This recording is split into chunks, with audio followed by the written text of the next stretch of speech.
ప్రార్థించకుండా ప్రభువా ప్రార్థన నేర్పమయ్యా, ప్రార్థించకుండా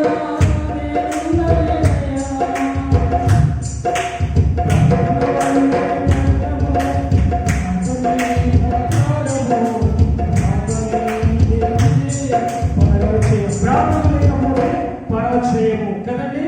ఏది ప్రార్థన లేకపోతే పరాజయము, ప్రార్థన లేకపోతే ప్రకారము లేదు, ప్రార్థన లేకపోతే పయనము లేదు, ప్రార్థన లేకపోతే జీవితంలో మనం ముందుకి సాగలేము. ప్రార్థన క్రైస్తవునికి చాలా చాలా ఇంపార్టెంట్ అయినది ఆయుధము లాంటిది. ప్రభునందు ప్రేమ దేవులారా, మనకు తెలుసు మోసే కూడా ఇశ్రాయేలు ప్రజలను కదా ఐగుప్తు దేశంలో నుండి కానాను దేశంలో నడిపిస్తే సమయంలో మధ్యలో ఎర్ర సముద్రం వచ్చింది. వెంటికి చూస్తే సైనికులు వస్తున్నారు కదా. ఏ సైనికులు? ఐగుప్తు వారు సైనికులు వస్తున్నారు. వెంటనే దేవుని వైపు చూశాడు, అడిగాడు, ప్రభువా నేను ఎలా వీడిని కాపాడాలి? ఇదిగో ఎర్ర సముద్రం అడ్డం వచ్చింది, ఇదిగో నీ బిడ్డల వారిని నేను ఎలా కాపాడాలి అన్నప్పుడు దేవుడు వెంటనే అంటాడు, ఇదిగో నీవు చేయి చాపి నీ దగ్గర ఉన్న కర్ర నడిచాపన్నాడు కదా. దేవుడు ఆగిపించాడు, చేయి చాపన్నాడు. చేయి చాపగానే అది ఎర్ర సముద్రము రెండు పాలుగా వేడిపోయింది. నిలబెట్టిన గోడల వల్ల నీళ్లు మెరిచిపోయినవి.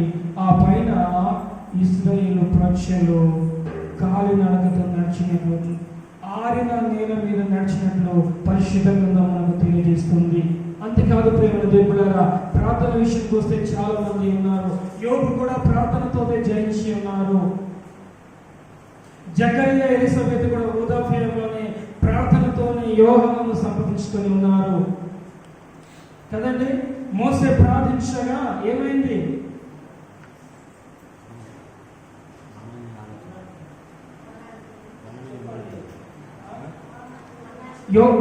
మోసే ప్రార్థించగా ఆకాశం నుండి ఇశ్రాయేలు ప్రజల కొరకు ఏం కురిసింది?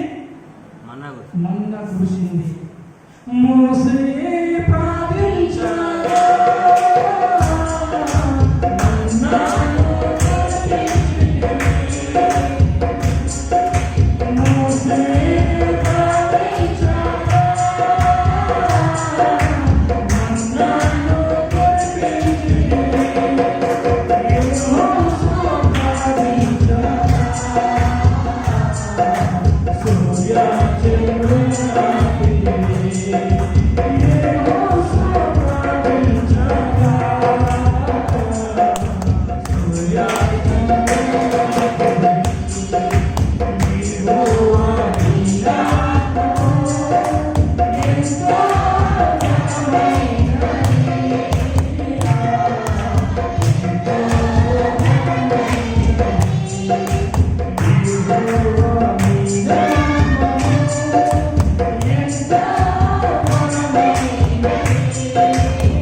దేవుని నామం ఎంతో బలమైనది.